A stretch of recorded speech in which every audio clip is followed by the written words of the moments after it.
I started, like when I originally got censored off of YouTube the first time, I had 14,000 subscribers. I was making money every month. I was making a pretty decent amount of money every month on that, just on doing that. They censored me. And then because of that, I had to pivot and do my own website. And so I don't depend on any one platform. But if it was up to platforms, like if I wasn't as technologically kind of savvy as I am, if it was up to platforms, they'd be doing to me exactly what Spotify is doing to me. Right. They and Kenzie, just because I started recording as we were talking. So to catch the audience up, we were talking about censorship, and we're talking about how all tech platforms are going to start treating everybody like Spotify's treating me, in that I'm trying to get information from them. When did I violate your policy in the video? I'd like to modify my behavior, but in order to do that, I need information from you. And they're stonewalling me. They won't even respond to me on the support chat, which is crazy. Like I ask them a question and the support chat person ends the chat. They won't respond to me by emails or anything like that. And Kenzie was saying that this is going to be the same across all platforms. And I'm saying we're almost already there. The only reason that I'm able to do this is because I have a business built on my website that doesn't rely on any platform other than banks, and banks can't demonetize yet. But I'm sure that's coming. I'm sure that's going to be part of C63 or C293 or any of the upcoming bills in order to cut people off at the knees to make sure they can't get support. But I mean, even Amazing Polly, I think Amazing Polly gets her support by direct bank transfers because that's one of the only ways she can. So yeah, I think you're 100% right, Kenzie. I just think that the timeline that you think that we're on is faster. The only way people are able to get around it right now is to build their own stuff. And the only thing keeping the censorship from taking over the financial markets is fear of people losing confidence in those markets and finding an alternative that the powers that be don't control, in my opinion. But it's crazy. It's crazy. Thanks, Kenzie. Peter, you got your hand up? Yeah, no, I'm just thinking the Spotify thing. It's not just the platforms. It's like the bullshit you went through with the Board of Education, the Board of Health, and even that crap the bloody university did to you during the election campaign when you were running for the PPC. I mean, they're all pulling this bullshit. It's the same platform or otherwise. It's the same kind of, you can't hit anything. They're not going to respond to you. They're going to silence. They're going to like ignore your email. They're not going to respond. And short of getting a lawyer, and I tried to get a lawyer. Either the lawyers told me don't bother, the city will win, those big guys are going to beat you, and you're just going to waste money, which may be true, but maybe not. They wouldn't. If they didn't tell me that, they told me my law firm is in a conflict of interest. We already work for the city, so the few lawyers I could find who would tell me something would tell me basically you're going to lose. If you want to waste money, I'll file the lawsuit, but you're going to lose. And I was like, well, I don't want to pay a lawyer to tell me that. Like, thanks, man. Sort of as an adjacent, there was talk that during the COOF, the government went and put retainers on all the law firms. They did, I'm sure if anybody tried to take them on, they said, "Oh, we're in a conflict." I'm sure. I called 6 or 7 law firms in Guelph asking for representation because for certain things that Guelph was doing. Guelph blocks me on social media. I'm a tax-paying citizen. They can't do that. So like, in order to do that, in order to legally move forward, either I file or I find a lawyer who will file on my behalf, and nobody would. And so like, that's in 2020. And I was trying to file against COVID stuff too. I was like, listen, like these people are violating our basic laws here and here and here and here. And the person was like, I can't do anything for you. And I'm like, because conflict of interest. I'm like, everyone. And I was like, they know. Yeah. And they're moving to use taxpayer dollars to prevent taxpayers from bringing action against them. All of the biggest law firms in the city, period.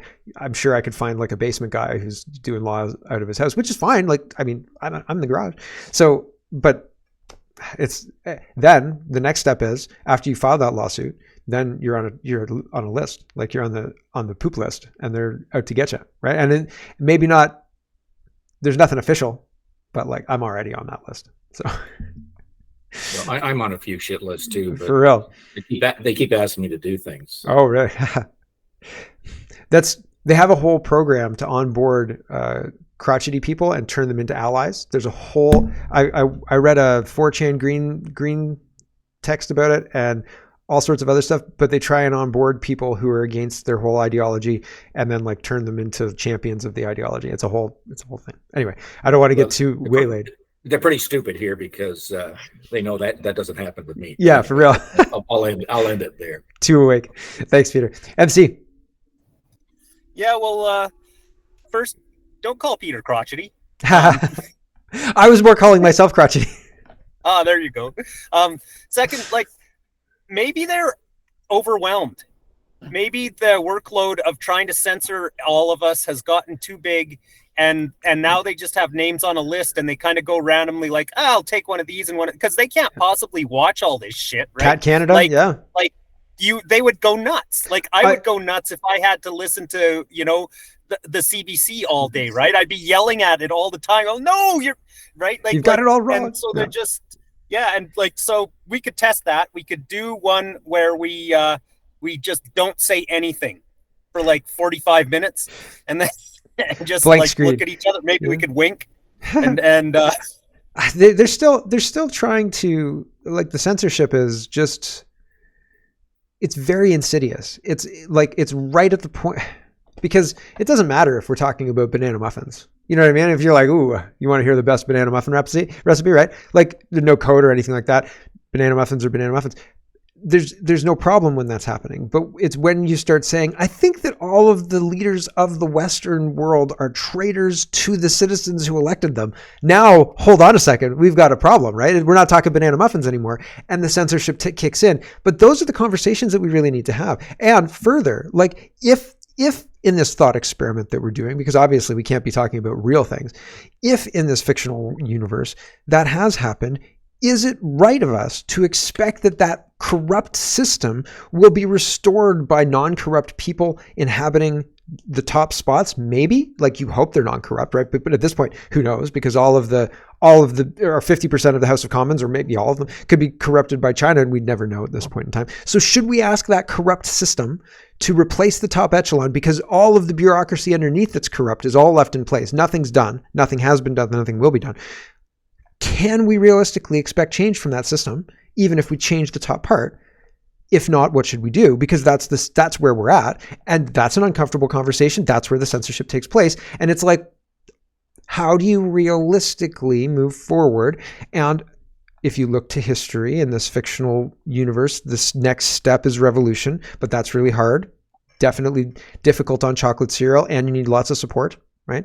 And like, there's no guarantees that the powers that be don't recast you as a terrorist, ne'er-do-well, blah, blah, blah, blah, blah, and say, look at these terrorists, they're trying to take over the world. That's what they did to the truckers. They're trying to take over Canada. That's what they did to the truckers.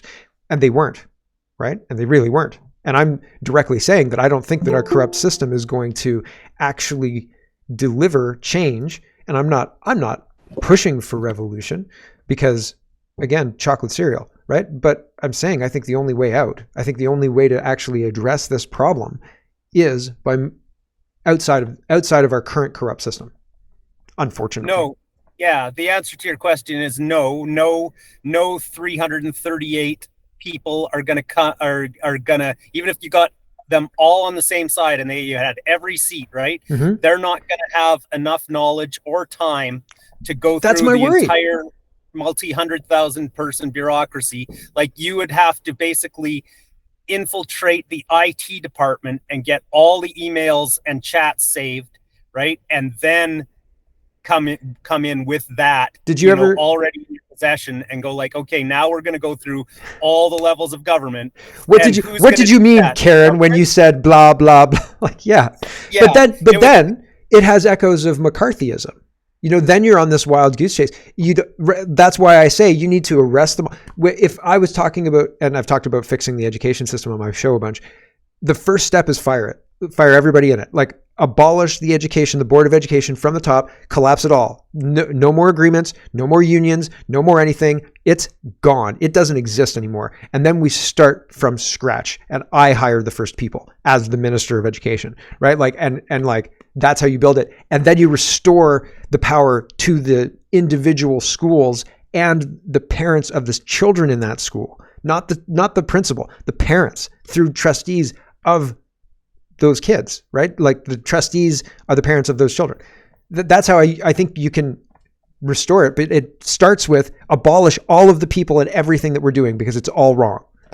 Yeah, and I agree with you in principle, but then here's the thing.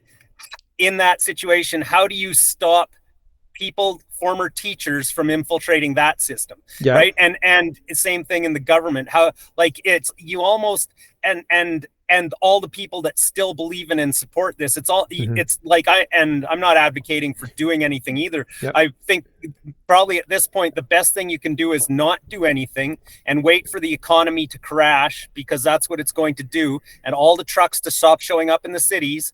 And then the strong will survive. Question mark. Profit. That's well, and like, I don't know, like what's going to happen when the gay pride parade is blocked by the crowd of praying Muslims? But like they've got a very, very fragile piece at this point in time. Everybody's trying to take down the system as such. Just the people protesting for Palestine don't realize that they're being used basically to destabilize the society. Yeah. But I mean, what I'm saying is that, like, most of the people that are actually on the left and stuff that are actually doing this stuff are not the strongest people around. Right? No, certainly no, they're being manipulated and propped up by a corrupt press, by a corrupt system as such, like at the top of, if you're talking about it at the top, because like the system itself, corrupt politicians using tax dollars in a corrupt way to buy news media, to buy NGOs, to start a full-scale invasion and pay for it. Like they've corrupted everything underneath their own umbrella. You know what I mean? And with our money. And encouraged everyone to indulge their weaknesses. Right. Which is the part where, like, 1.5 million people in a city and the trucks stop showing up at supermarkets. Whoever comes out of that might have a more realistic perspective about the world. And so maybe the best solution is to just hunker down and wait for that to happen and then emerge from it and carry on from there with most of those people destroyed. Well, and I mean, the destruction would be at the feet of the people who set the circumstances up for what we're barreling into, because like, not that it seems inevitable, but without drastic change, a collapse of some sort seems inevitable. Hope we're wrong. And yeah, it's weird. It's a weird thing to live through, having your elected officials hate you and try to destroy the country. It's weird. It's a weird thing, I think. Thanks, MC. Ron? How's it going? Yeah, I think there's nothing new under the sun, right? There's just a lot of mechanisms to keep under control. With the censorship and your situation, there's been nothing official on the books, but you get bumped up, and you probably hit a couple kids that were going, "Oh man, he's got a point. What do we tell him? What do we do?" And it gets bumped up, and you hit a gatekeeper, and they say, "I don't want to hear about this," and it's just over. And yeah, you don't have the mechanisms to deal with it. But and it's always been that way. There's always, right, like in every organization, unfortunately, there's a gatekeeper, and if you get too far, you'll get shut down, and they'll use it. And then we run into a mechanism. You kind of mentioned it in today's show, but there's no truth. It's power. So if they have the power mechanisms to shut down and create the truth, they will, and then they write the history books. The one thing I'll say, I wanted to, we've hit enough keywords today to fire up the algorithm. So on the revolution side, I think the revolution's happening. I think we're being anti-revolution in a way, because we're not in control of it, but everything is changing. That we are in the midst of a revolution. We're not doing anything right now. Right? Yeah. We want the old normal, right? We're the anti-revolution. We're the conservatives. We don't want the change. So it's kind of the rocks. They keep filling the jar full of rocks, and we live in the cracks.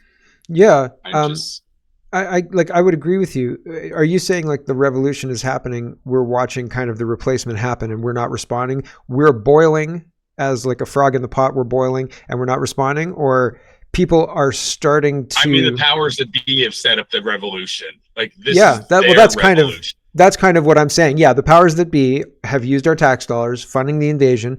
We, the target group, are looking at this and going, any minute now this will stop. Any minute now it'll be 1995 again, and things are going to be just like it was in 1995, and we'll all integrate, and everything will be funny, and you know, it'll be fine. And P.S. This is in every country all over the world. Right, like exactly, right? And I mean, not to mention microplastics, and not to mention the cratering birth rates, and not to mention all of that, right? Did you guys hear that microplastics were in breast milk?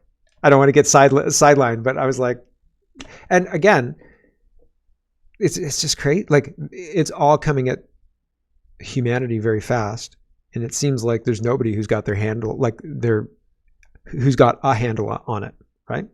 Seems kind of crazy. Anyway, thanks, Ron. Bill? Oh, lots of good points there. Yeah, and Peter and the other guys. The best thing, even dealing with it in the city, this, that, the other thing. I was at a meeting the other day, and somebody asked somebody who happened to run a store that sells guns as well as a bunch of other stuff, how his MREs and that were selling. And he says, oh, they're moving along pretty good. Sorry, what's an MRE? Meals ready to eat. So okay, meals ready to eat. Survival food. Okay, gotcha. Right? Yeah. Canned goods, and even if you don't, prescribe to that sort of thing, try them though. Some of them are pretty good.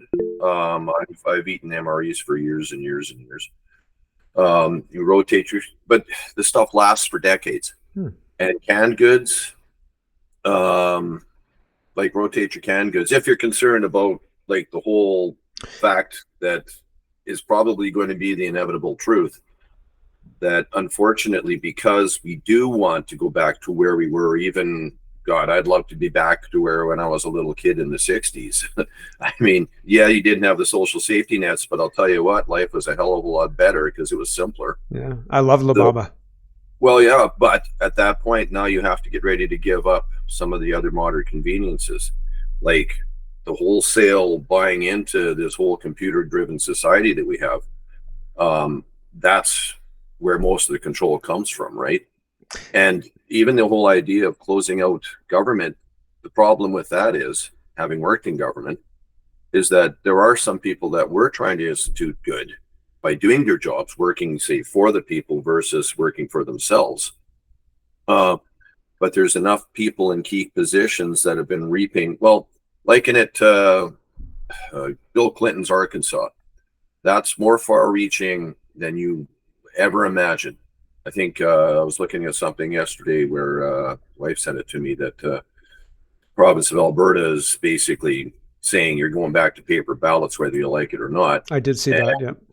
86% of the cities and towns, go figure, said, oh no, we like the electronic stuff. Yeah, well, sure that's how half of these clowns that got in there, right? Mm-hmm. So I think for us, for now, like the revolution, even in the States with, say the fact that there's probably on average, well, population wise, a few more gun owners per capita than Canada, but believe it or not, we trend pretty close to 1/10 of what the United States does in numbers, crime prevention, civilian stopping of crime, et cetera, et cetera. We just don't get our numbers posted as much. But word of mouth, you would believe how many people that even now, conversations that never used to take place a few years ago, I'll go someplace and people will start talking about things. And then 2 or 3 people get together and talk, somebody else will come in and talk. Yep. And it's all under the radar that way. So the more they want to try to control us, the more as humans, we're going to find other avenues, the greasy little pamphlet stapled up surreptitiously someplace on a busy avenue or something, if that's what it takes. Yeah. I don't think that they'll be able to maintain control. I don't think that their fictional reality will hold up over the long term. Although, like, all it takes is money, and they can print as much money as they want. And so that's why they're protecting the monetary system. Although I don't understand necessarily how Ukraine fits into all of that, but I'm Money sure. laundering.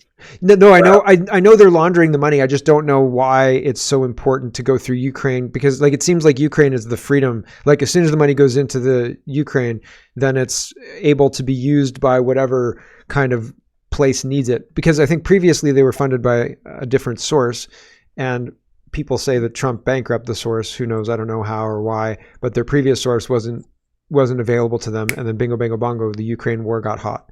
And they got funding again because all the money in the world went to funding Ukraine.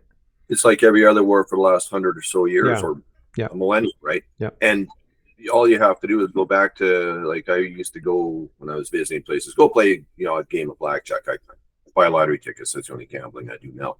But even there, I was terrible at it. But I'd sit at a table and watch people. Mm-hmm. And the money laundering taking place in casinos was like it was in your face. Mm-hmm. You'd see some guy you knew was a gangster. He's in there. He's got a big pile of chips. He's sitting there just throwing shit at the, at the wall sort of thing around the table. Then he'd grab the rest of his chips out and away he'd go because he went out his percentage of what needed to be laundered. Mm-hmm. Get that with free money or fresh money, and out the door he'd go. Mm-hmm. Ukraine, any one of these wars, anything like that. Yep. It's nothing but a money-making grift for all these people that are connected, and that's an easy way for them to do it. Well, and then they tie it to jobs too, and so that's sneaky. Absolutely. Yeah. Thanks, Bill. MC, can you call it a revolution if it's the government doing it to its own country? Like I don't know what you call that. It's something different, right? It's a new thing, I think, and yeah. As far as going back to the old norm, I don't want to go back. Like in the mid 90s, in 1995, we were just talking about, that's when I figured out that the financial system was going to collapse. Completely rigged, yeah. It almost did collapse in Canada. 1995 was actually they did have a little emergency. Yeah. And 30 million people and 360 billion in federal debt.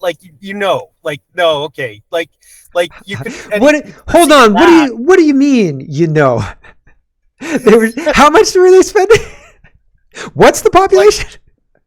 So then that this system's going to go down, right? Yeah. But back in the napkin math. Yeah, where do you go back to? There's not really you can't. Those conditions created the conditions where this would happen. So you can't. No, you can't go back. No, you certainly can't go back. I think it's more go back to the feeling of security. Security is maybe the wrong word. Yeah, security is a wrong word. No, but security I mean, is what got us into this mess. Everyone wants to feel safe instead of free. That's true. Exactly the problem that we have. A bunch of pussies. You're not wrong. And lastly, I want to say that there are no microplastics in Mysterious Commentator brand breast milk. I'm glad to hear but that. Getting me to lactate has proven very difficult. You just very little nipples.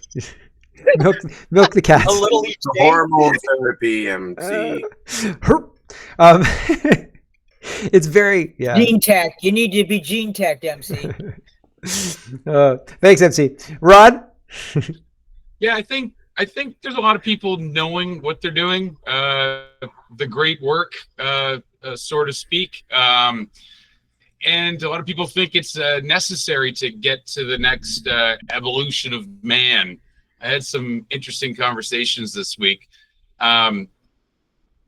just opposed to everything. What I'll say is, I think it's a new breed of communists that think AI is the answer to their utopia. I really do. I think there's a lot of people sold on it. I really do. Well, the AI can be pruned. You can view it like a bonsai. If it accidentally says a racism, you can just delete that racism, that racist algorithm part that created that racism, right? But they think in a perfect world they can make it into a math equation and take the human element out of it, and therefore they'll have their utopia, right? Because it's man that always kills millions of people and stuff. Yeah. Right? Well, and right now it's the communists who are doing that, who are trying to get themselves in a position where they can do that, or if maybe even started the ball rolling. The part in the marble run or even a roller coaster, right? It's before things have really gotten going yet, but you're on the track and there ain't no getting off now. But it's the parity. I think they're thinking AI is gonna they're setting up all the dominoes for the AI, right? And I mean, perfect world. they've got the Optimus. You've seen Tesla's Optimus. Have you heard of this thing? Yeah. So they've brought a computer into real world that can interact with the real world like a Terminator can, right? For lack, or like Rosie the robot from the Jetsons, but that's probably more obscure of a reference than the Terminator. So we'll stick with Terminator. So like, if you've got this humanoid-like thing that can cook you dinner and can be a companion-ish, you know what I mean? Like, hey, Optimus, what do you think about the Bills' last game? Like, and then it says, oh, that Hanlon situation was a little bit weird, and you're like, yeah, I think so too, right? Like that would never happen. It wouldn't respond like that. It would give you a very generic thing, and it wouldn't be controversial at all, and that's perfect. You know what I mean? Like that's exactly what they want, and so they've got the technology level now, and now they've got this overpopulation of people they don't need. So how do you get rid of them? You start a war, and you say, oh man, darn shucks, that war killed a lot of people, right? Like, and it seems like that's what they're trying to do. And test out future medical technologies. Yeah. Well, I don't know, but the testing, the medical trials, etc., biolabs that keep popping up, right? Putin keeps wanting to talk about, and nobody in the UN wants to talk about. They're more interested in white supremacy or whatever. Weirdly. Anyway, thanks, Rod. Ryan? Yeah. Hi, everyone. Yeah, it's a real good conversation here. I just want to, I don't know, I'm pretty sure you guys know what's going on with Danielle Smith, and she wants to amend the Alberta bill. Yeah, she wants to add, the Alberta Bill of Rights wants to add vaccine autonomy and a couple of other guns things. And ownership. Guns and property rights. Property rights. Yep. Well, I'm thinking it's been a big, huge push with the people of Alberta for that to happen. Mm-hmm. Like the Black Hats, they've been pushing on that for a long time, and they're finally getting the opportunity for that vote mm-hmm. to come in. And I think that's what Canada has to do. The people have to wake up. They are asleep. Yeah.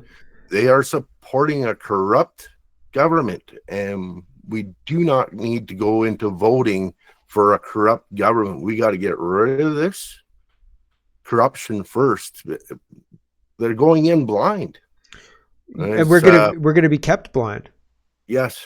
Yeah. Like during the COVID stuff. Like during the COVID elections, and COVID wasn't even usually, like, if there's a big say the bridge. Remember Bridge to Nowhere? I remember during one presidential election or one big state election or something like that, there was like they'd spent a bunch of money and it was a bridge to nowhere, and it was like a metaphor in real life. You could go visit this bridge, and like they did news conferences off the end of the bridge, and they're like, we spent all this money on this bridge to nowhere, and like we've got to change tracks, we've got to change politicians or whatever. Usually when somebody does something in politics that's terrible, they get held accountable, and the news media is like standing there taking the footage of the person off the bridge, informing the public of these terrible atrocities of misuse of the public purse and all the rest. But that's not happening. The COVID election was like, actually it's about, what was it about? How racist O'Toole is, or how racist Bernier is, or whatever it was. Like they did everything they could to make it about something else, and they zoomed in on that something else. And COVID was this big looming thing, and nobody talked about it at all. Like it wasn't even part of it. Like I was like, okay. From 20, 30 years ago to now, it's just mind blowing how we're just not doing anything. Like nothing at all. The people have the power to do it. I feel like people, and I was among the population in 2015 who didn't realize that things were completely cracked. Okay. Yeah. So like, I didn't know. So I'm not saying that like they're so dumb or anything like that. I don't like victim blaming, because that's when I was waking up too. Yeah, and like because we're being lied to, and like we're being victimized. Just like the people who are coming here, they're being told that life is one way here. When they get here, they're finding out it's different. They're victims too.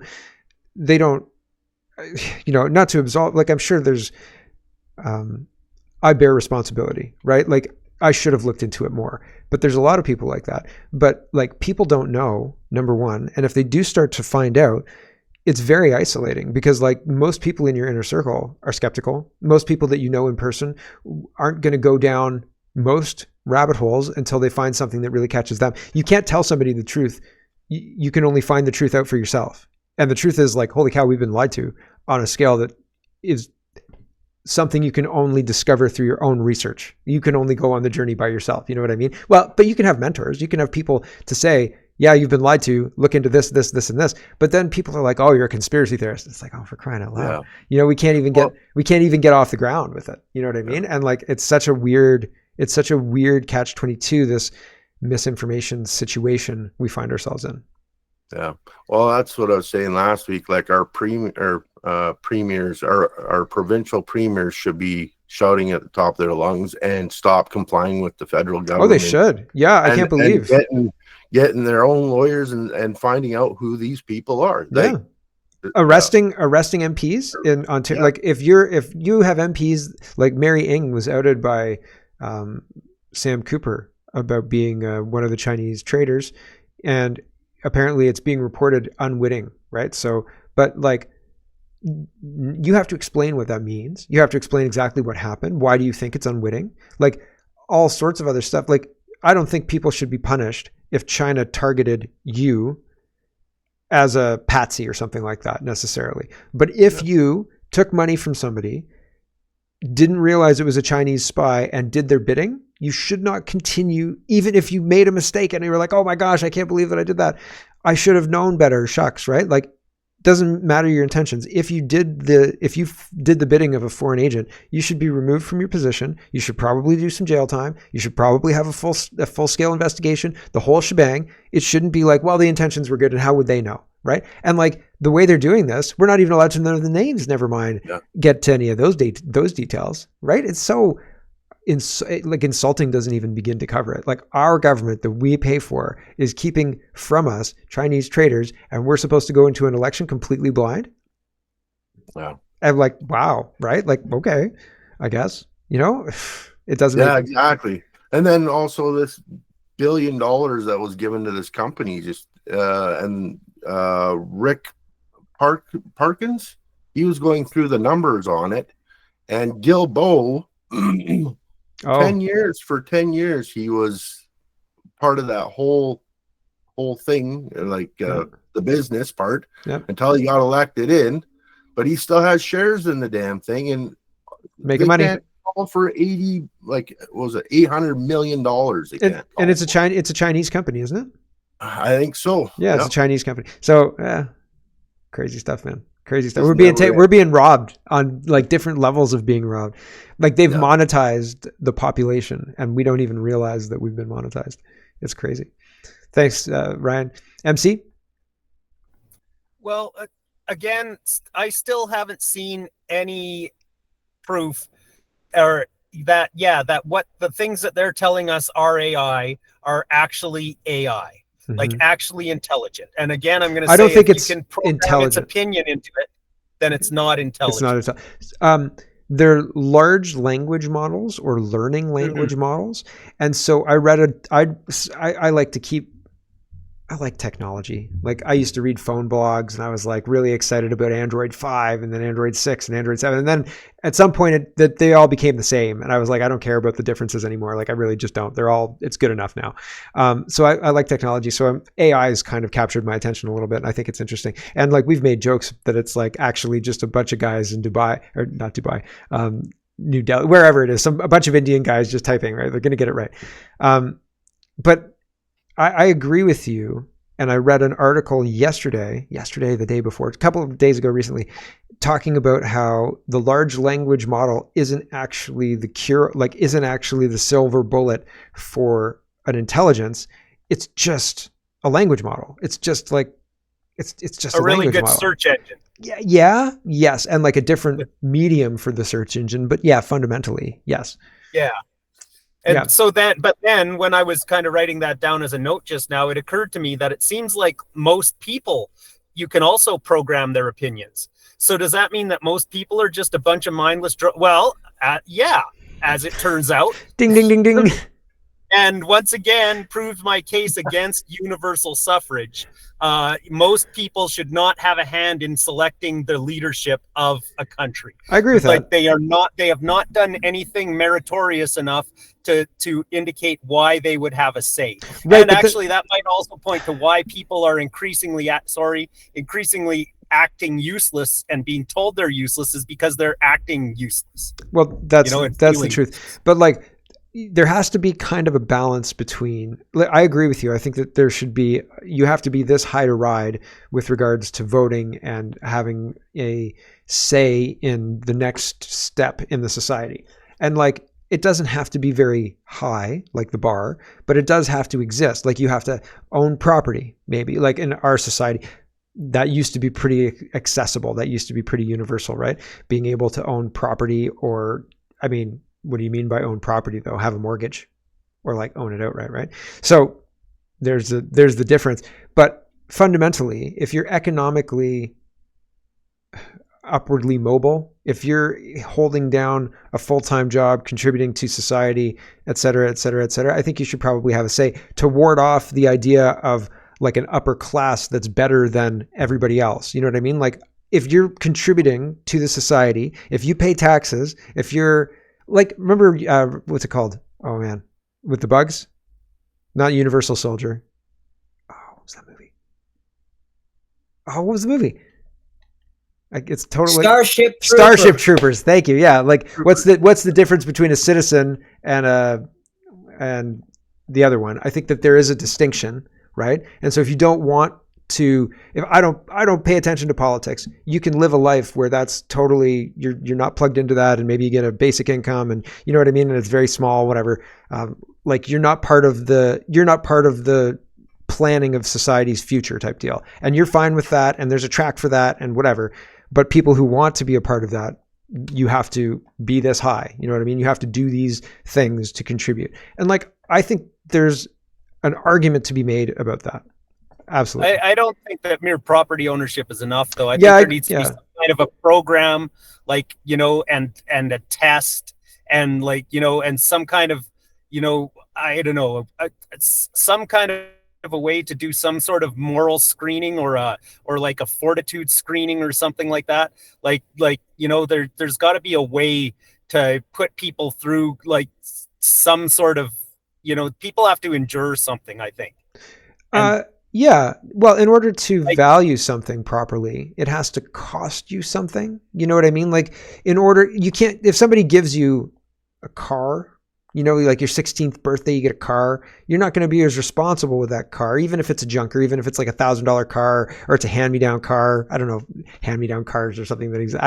I had friends who got hand-me-down cars, so I'll just, it existed in my world. Not for me, for people that I knew. They didn't value it as much as somebody who saved their money or had to take out a loan and pay it back. You know what I mean? Like, it's the same thing. If something just gets handed to you for nothing, the value is not there. You don't understand it. And like, the struggle informs kind of how important the thing is, maybe to a degree. Yeah. We all got handed our freedom, and look what we did with it. Right. We squandered the crap out of it. We definitely squandered the crap out of it. Then we played Candy Crush, and somebody was like, somebody's stealing your freedom. And you were like, get out of here. And we threw whatever drink we could at the direction they were bothering us in. And now here we are.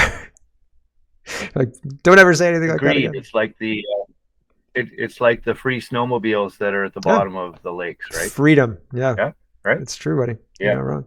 Sick. Thanks, MC. Sick, and Steve. I've got Bill before you, Steve, and then you're up. So Bill first, and then Steve. Yeah. All good. I think we're at that point where we've been getting down that slow path, I guess, or a swirl of the toilet, where path of least resistance, right?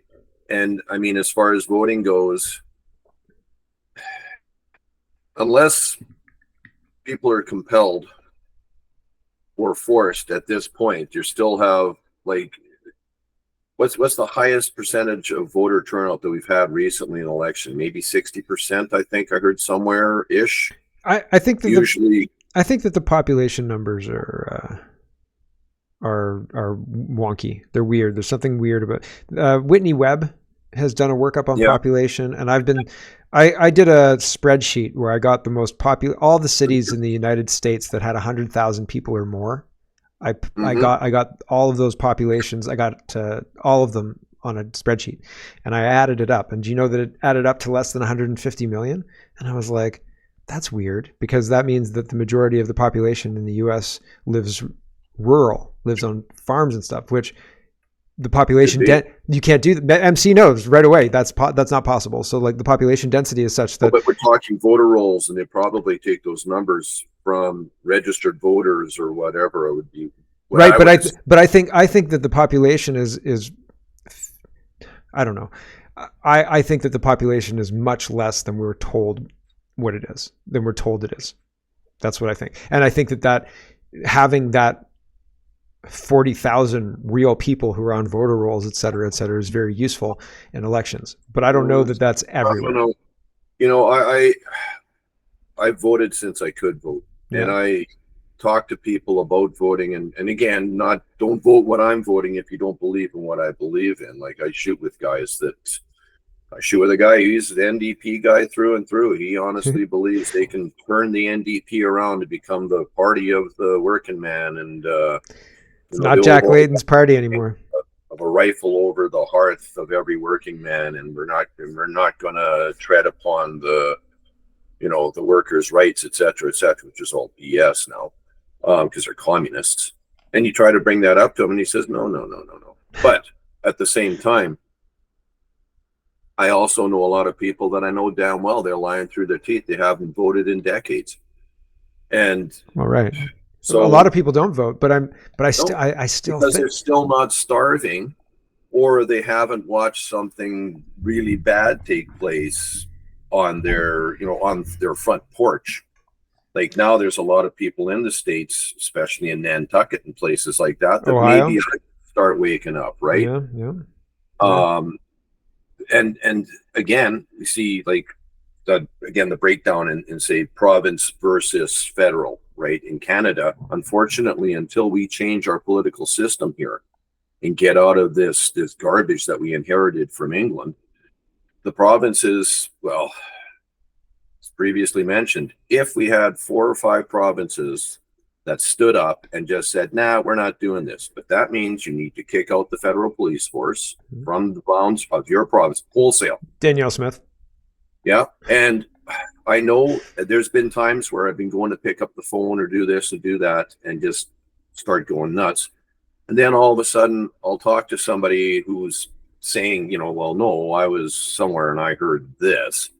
And I'm going, okay, so all I can say is that in some places there is stuff going on. It's simmering below the surface, and what it's going to take though is buy-in from some other provincial leaders. Mm-hmm. And I think you will start seeing a change. Like, for example, even on the firearms thing, as soon as she said that, property rights, damn rights, that's a product of the provinces. And if my non-criminal use of a firearm is private property, so they can go and get whatever. If I want to buy a bloody M1 Abrams tank and I'm not hurting anybody, who cares? Mm-hmm. But at the same time, we have a little thing in the criminal code called the firearms section, right? So all it would take is a forward-thinking somebody who is in contact with somebody who's, say, quite on board with all of that through their CFO or through themselves. And I hope I'm not letting any cats out of any bags. I doubt it. And the federal person's talking to the provincial person in Alberta and Saskatchewan and saying, you know what, maybe we'll have to take a look at that and just say, you know what, armed robbery is armed robbery. I brought this point up before. Felonious assault, this, that, the other thing, regardless of the tool, you're still going to get 25 years if you do this, this, or this. So yeah, let's just shit can that whole section, 90 something through 100 and something. Then the thing's not named. So then it becomes private property, and it's just a generic thing that I use this tool to commit this robbery or whatever. And well, you're getting 25 years. See you later. Problem with that is that the federal government holds sway over everything that we do. And that also bites us if we want to be righteous and above the law, or not above the law, but within the law. Like, I'll go back to Harper, and I still haven't forgiven that son of a bitch for not stacking the Senate before he got punted. I would have or abolishing it. But well, regardless. but hear me out here. All he had to do was get enough guys in there, enough young guys in there that were on board. If I was 19 years old and somebody said to me, "You're going to go to the Senate for the rest of your life," I'd say, "Well, that's kind of a waste of my talents, I would think, or I want to work." Well, you'll be working, because when you're in there, we're going to get stacked up to the point that everybody that's in there signs off on abolishing it. So then they just bring a thing up in the House, then it goes to the Senate, and the Senate says, "You damn right we're abolishing this," and we'll come back in an elected Senate. We'll rebuild it and have a whole rebuilding, because we can't abolish it wholesale. We need at least 2 houses in here, and we need provincial or state senates or whatever we'd end up being, beholding to those individual entities.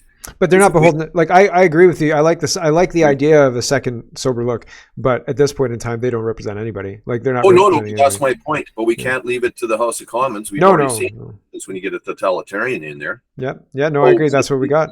Houses, or a clear separation of state versus the feds, with a completely diminished responsibility on the feds. Fisheries, a couple other things, a standing army, and even then, provinces can have militias, and then they can come in. Yeah, and it might even be better to do it that way. Oh, thanks, absolutely. Thanks, Bill. We got Steve and then MC. Hey, can you hear me? Yeah. Okay. Just 2 things. One, from just back a ways, probably half an hour. My worry is election fraud, and why aren't these liberals so worried? Like they're on this high horse and they seem very confident. Fingers. Do they got like Dominion in their back pocket? Like, it's a legitimate question. The second thing is Russia's kind of our neighbor in the north, and they got lots of stuff up there, and it doesn't seem to be talked about at all. Now, my dad was Air Force, and he did those in Hercs and Argus. He did those NORAD flights and all that in the 70s. Where'd that all go? What's going on there? Those are legitimate questions. That's what I got to say. Well, and that's national defense, right? Like we've abdicated defense of our northern border to the United States, right? Like the United States is defending the northern border in Canada against Russian incursions and things like that. And that's really quite something, because there was a time where we could defend ourselves, and now we're part of NATO and we don't even meet the basic NATO commitments, right? And that's crazy. So why are we poking the U.S. so bad if we need them so much? Like these people are not great question forward thinking whatsoever. Well, but they are. They're trying to destroy. Like if they were elected by the citizens to represent the citizens to do the best for Canada, then you'd be right. Yeah. But they weren't. They were put in place by globalists. They're puppets who do what they're told. And so the destruction of Canada and the destruction, I mean, look what Justin Trudeau did with his first trip to India. He was like, I'm going to dress up in costumes and go dancing with my family. And like he embarrassed the crap out of Canada. And then he got back. He totally embarrassed us. And then a couple of years later, accuses Modi of killing people. Like they're trying to destroy our relationships. And then our military had to step in and say, "You're not selling that gold mine up north to China. What the hell do you think you're doing?" Yes. And so soon they forget about those things. There's 16 other incursions I have written on paper. I'm just like, no, that's totally selling our country to the enemy. Are you that stupid? Yeah. Like I'm just blown away, man. Coming from a military background and a standpoint, it just makes my skin crawl. Yeah. I don't know how you guys feel about it. Let me know. It's very frustrating, right? Very That's all I wanted to point out. Okay. Yeah, that's cheers, my piece. Thank you. Thanks for weighing in, man. Much appreciated. MC. Well, first of all, the reason Harper didn't stack the Senate is because he's a globalist stooge and he was following orders. And it's interesting that you bring up Alberta police, because mainstream radio was talking just this week about Danielle Smith complaining about there's like 25% vacancy rate on our RCMP contracts in Alberta, and she was going to help. And then the RCMP's pushback was, no, it's only a 15% vacancy rate. Oh. So she was going to, open up options for municipalities to, get an Alberta sheriff detachment and stuff to supplement them and things like that. So that was interesting. That's good. the elections are fixed. That's why, right? We all know that. But in terms of Russia, it makes me think. Every kind of day that passes here, I think Putin's offer to take us all in, everyone who wants to flee the tyranny of the West, looks better and better. And I'm on like a 26-day streak on learning Russian on Duolingo. It's still not too bad. I haven't been doing as much since I'm out working and stuff, but I still hit it every day, and it's not too tough and stuff like that. And like the real estate is 80% less expensive there. So and grocery prices too. I'm really seriously thinking about that. Yeah, man. No, it's quite an interesting opportunity, and like the difficulty. If I were a single person, I would be more likely to look at it seriously.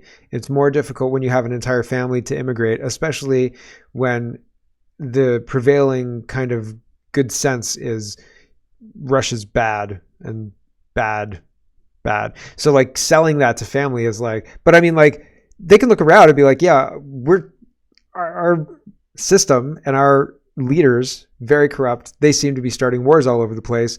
I mean, the United States had a drone bombing war while like right after Barack Obama got a peace award, like the Nobel Peace Prize. They were like, you know what, let's indiscriminately bomb the Middle East for a dozen years or whatever, however long they did it. So it's, if you look at the facts, like the West is as bad as the boogeyman version of Russia is. And like, if you look at the non-boogeyman version of Russia, if you look at like the real history of, you know, the last 40 or 50 years, taking into account all the kind of shitty things the West has done to goad Russia into conflicts, are they the bad guys? Like, I think there's probably a lot of room for, there's gray areas here. And like, I think it's a great opportunity, but again, selling that to people who may not want to learn Russian, that's difficult, right? Like, well, there's also there's an interesting historical thing about this. Like the Ukrainians and the Russians don't like each other. Mm-hmm. I was talking to a Ukrainian, by text this week, and they don't like each other. Like, and historically, right, the Bolshevik Revolution gets blamed, right, because of the giant famine they had in Ukraine and stuff like that, and the Russian being the biggest group, that was when Russia was taken over by the Bolsheviks, would have been most of the people who executed this, right? Mm-hmm. But I think you have to separate out the Russians from the Bolsheviks, because millions of Russians went to gulags, right? Mm-hmm. And you're not wrong. Estonians and Chechens and Georgians and stuff like that. All these people, like just all the dissidents, right? Mm-hmm. It was the non-Bolsheviks who went, right? Yep. And the Ukrainians got probably maybe a worse deal out of it than the other ethnic groups in the Soviet Union. But when you think about it like that, like I know I'm not going to shut up. And that means that the people that come to take me away are going to be Canadians. Should I hate all Canadians? Like that's who's going to show up. It's probably some white cops trying to, drag me to a camp somewhere, or maybe some immigrant cops, right? And actually when I do kind of think that most people are a bunch of apathetic pieces of poo, but I was going to say, I think that you would say yes. Like, do you hate all Canadians? In the circumstance where Canadians are complying at that level, I would, and I don't want to put words into your mouth, but I would say it was a justifiable situation to say like, I hate the people in this country. You know what I mean? And it's like, but I don't give them a chance. Yeah, no, I was going to say, I don't want to victim blame, because we're being put in this circumstance. The cops who were arresting the kid who was playing hockey, right? Like, are they the most awful people in the world? In that instance, yes, they were. Absolutely, they were. But like, are they the epitome of like evil police officers? I mean, maybe they are, right? Like, but do they deserve a chance? If they don't regret it, they are. Well, right. I haven't talked to them. I don't know. Yeah. But we'll see. You should have them on. 3 years on, do you regret failing to arrest that 15-year-old kid? It was a barrel of laughs. Oh my gosh. Unbelievable stuff. Okay, we've got Ryan, Ron, and Bill, and then we're going to be at the end of the show. Holy smoke. So thanks, MC. Ryan? Yeah, I just wanted to say a little statement. I'm pretty sure maybe all you guys have watched the bubblegum guy, the population. Yeah. For Population refugees and stuff like that. Just and for the audience, for anybody who doesn't know about it, it's called Population and Gumballs, and it very, very clearly illustrates why what we're doing is not sustainable and is going to lead to collapse, and it won't impact their countries in any significant way at all. It will just destroy our countries, and it won't fix anything at all. Period. Carry on, Ryan. Sorry.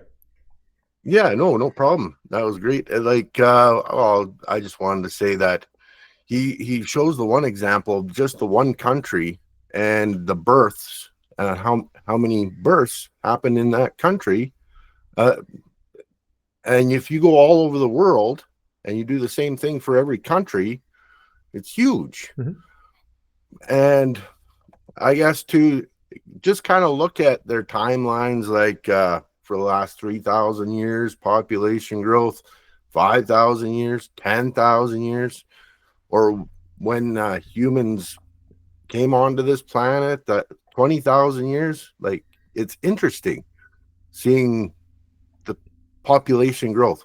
There should be a lot of people on this world, but yeah, I don't know. It's interesting. Wow, that's a whole other what is it, rabbit hole that we could fall down. I'm sure that's a whole other hour-long conversation. For sure. Thanks, Ryan. Ron. Yeah, I'll be quick. Russia's very intriguing, but I think power is always evil, and it's a different flavor. I think over there is all it is, and foreigner in a foreign land, that's a whole other story. And just to end, MC, if you pay for Duolingo, I heard you can get a little AI video assistant that will speak to you in the language in real time. So just in case you're looking for a little hottie to spice up the tutorials. I wonder if there's an option: more ethnically Russian, more ethnically Russian, more ethnically Russian. I have the Duolingo. And they just their butts get bigger and their noses just get more blunt. Well, Duolingo is very politically like, I've been giving them shit the last 5 days. I'm doing political talk. I'm learning French, and I can read French and I can listen to understand French. I'm not very good at composing sentences in French yet, but I've learned a very big French vocabulary. But the app is just riddled with Marxist crap. It's so crazy. Like today, there's a tweet about it. I was tweeting at Duolingo. I was like, take this Marxist crap out of your app. And it was economic activity causes pollution was the sentence I had to translate, right? So I'm having to like repeat these climate change mantras in order to learn French. I'm like, screw you, Duolingo, like your Marxist nonsense. There were other things like will these politicians ever be honest, and like things like that. And I'm like, no, that's not what they do. But yeah, Duolingo is just riddled with Marxist crap. So you shouldn't pay for it, but I haven't found an app that's better to learn a language yet. And the AI, so like I have a level of like whatever the last year's version of the family plan is. So that's what I've got. And then now and at the time that was the top tier thing that you could get. And now there's the AI level that you're talking about, Ron. But I'm not going to upgrade that to that, because while I think it might be helpful because there'll be an AI conversation, I can use ChatGPT to do that too. And I failed miserably every time I've tried. I was like, ChatGPT, speak to me in French for a little bit. And I was like, never mind, forget it, ChatGPT, forget it, take it back. So yeah. So I haven't upgraded because I feel like, no, it's not going to work for me. It'd probably be very helpful. I just don't want to give them any more money. Thanks, Rod. Bill.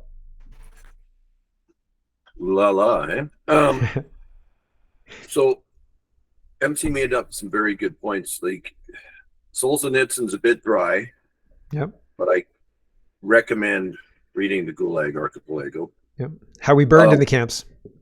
Well, and if that was the worst of it, right? The thing on Azinsky Island, I'm sure I've mentioned this in the past.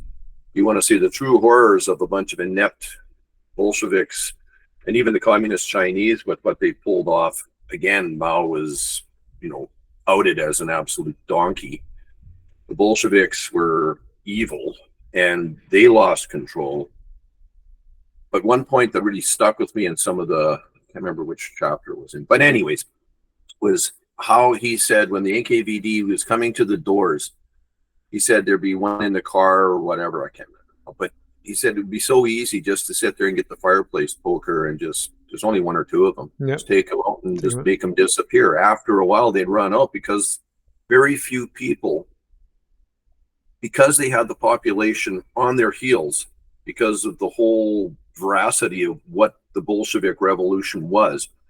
Like, can you imagine waking up tomorrow, regardless of your political stripe, and finding out, like we talk about so much decimating the House of Commons, but every major business owner, not every, but a large percentage of them, a large percentage of our House of Commons, this and that, overnight being butchered. You think about that for a second, you go like, holy, like there'd be very few people that would just get up that day. 9/11, that whole day. And like, I mean, I'm not saying that I'm some sort of a softy or anything like that, or a pussy or anything like that. I'm hardly that. But man, I was kind of on my heels for the first little bit. I wasn't going to go to work. I was going downstairs and I was going to start loading mags and stuff and saying like, there's something going on here. We're being invaded. And, you know, getting the plates in the carriers and stuff like that. In Alberta, you can do that if you have an RPEL, by the way. I thought about all the provinces, but God bless where we're at. But can you imagine going through that? And then all of a sudden there's a knock on the door and there's some guy in a trench coat saying, oh, by the way, or you're walking through the laundromat or the mall or down the street and the car rolls up and you get thrown in there and the next thing you know, you're in a mosquito-ridden, and all they did was just throw them into these places and just say, there you go, survive.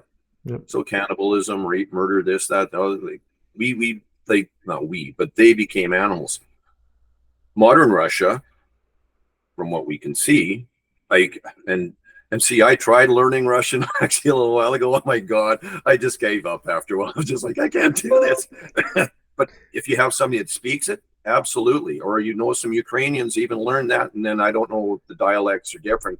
That'd be your best bet in my mind. But I'm thinking of it. Yep. Like we are the bad guys right now. Oh yeah, not just the Russians are the good guys. It's a matter of scale. Yep. Right. Yep. And it's always been that. Like anybody's going to tell me that Truman or any president short of Trump, I can show you my MAGA hat and my Trump 24 bumper sticker that I got yesterday. Nice. Putting it on the truck today.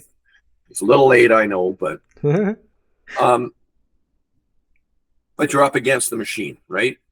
Whereas even in Russia, from stuff I've been looking at lately, Putin's kind of had to back down on a couple of things too, because their parliament's saying, nah, Boobski, you got to do this. So who knows? Somewhere in the middle lies the truth, but yeah, that's about all I had there. Yeah, no, I hear you.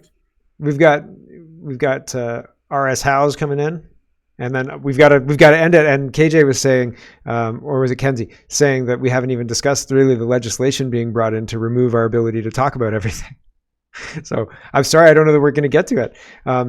Go ahead. Around a way we have been though, haven't we? We've been discussing a little bit. Freedom of speech. We did, yeah. We started there. Rail at the machine, as it were, or raise our fist to the clouds. And, Yep. All right, go ahead, Scott. Wow, I'm gonna have to make this quick because I'm cutting into our subject line. Am I loud enough? Yeah, you're good. So two things happened to me today, not today, but the past couple of weeks that I'm still trying to digest. I went into the local Shoppers Drug Mart, and they were all Hindi. So this is a corporation. So the corner store that they bought off the Chinese family, the Hindis. I don't mind that because it's a family industry, right? Yeah, they bought it fair and square. Yep. But the corporation, everybody, the cashiers, the pharmacists, the people stocking the shelves. So I just don't know what to make of that. Number two, I have a neighbor who works for a flat roofing company. They've expanded into ponds for farms, because a lot of the technology of sealing the bottom of a pond is similar to the technology used for sealing flat roofing. Interesting. So, and right out of the blue, I says, hey, how's it going? And he says, well, I just hired, I think he said 20 immigrants, 20 10 Haitians or something. He gave me, I was just so shocked, and I'm going, what? And I said to him, I said, couldn't you find anybody locally? And he kind of went, yeah, but you know, they kept wanting more money. You know, they'd work a week and they'd say, well, for the work, this is really not worth the money, you know. And he said, I just got tired of it, so I went and got a bunch of immigrants. And I was so kind of flustered. Like, I felt like saying, like, what's the matter? You couldn't have reached into the bag? You couldn't have reached into the bag for more locals? And I also had to bite my tongue off, because I wanted to say, well, how much are you getting for each one? How much of their employment is the government being paid for? I wanted to ask, is this full-time work? Is this seasonal? So the whole deal of it left me not wanting to talk to him again. Yeah. Because to me, I'm not an employer of that. And when I was working, if I took a job and it didn't pay enough, and I'm looking at it, and until you get inside an industry, you really don't know what your ability is to move up in the industry until you're right inside, talking to people, reading bulletins on the board. Yep. They were in Toronto. When I worked in Toronto, if I didn't like a job, at the end of the day, I would tell them, I'm not coming in tomorrow. I'm going to look for another job. Yeah, really. And I'd be honest with them, right? And when they fired me for reasons A, B, or C, I didn't bitch. But so I'm sorry, I'm eating time. That's all I wanted to share was I really don't know how to digest it, other than the fact that it seems wrong to me, despite the fact that I'm not an employer, that my neighbor, who was in a position to once again give somebody local a chance, he bailed. Yeah. It seems to me like he bailed. And here's something else about him too. He doesn't have any children. Like, he's in his late 40s and he doesn't have any children. So, and again, it's like the politicians that don't have any children. You don't really have any skin in the game. And my daughter is about to enter the workforce, and she, like, you go to Tim Hortons, any place, and how can you compete against people that the employer is going to get 70% of their wages? Can't. Sorry, and I'm not ranting. I just, if anybody knows how I should properly digest this, let me know, because, like, I just totally want to give up on people around me. Yeah. Like, they're fucked. The incentive, yeah, man. The incentive is there for the government for that exact reason. Like, because the people cost that much less, and so the incentive is there. And so, I mean, it's very hard to fight against that incentive. Like, local guys are going to cost you 70% more. So, like, that's not nothing. You know what I mean? It's crazy. Thanks, Scott. And MC, you're the last one. Go ahead. Well, the point Scott raised is exactly the reason that our society is destroying itself right now, right? Sure. If you ask anyone, like, do you want your society to collapse and be destroyed? They'll go, oh, no. But every one of us is able to rationalize on an individual level, going out and doing the things that continue to perpetrate the system, right? And everything you do, things, right? Everything Everyone's you do propagates the system. Well, yeah, almost everything. Everything. There are degrees though, right? Like, anyone who's still giving money to Tim Hortons is like a senior janitor on the Death Star, sure. Right? Whereas,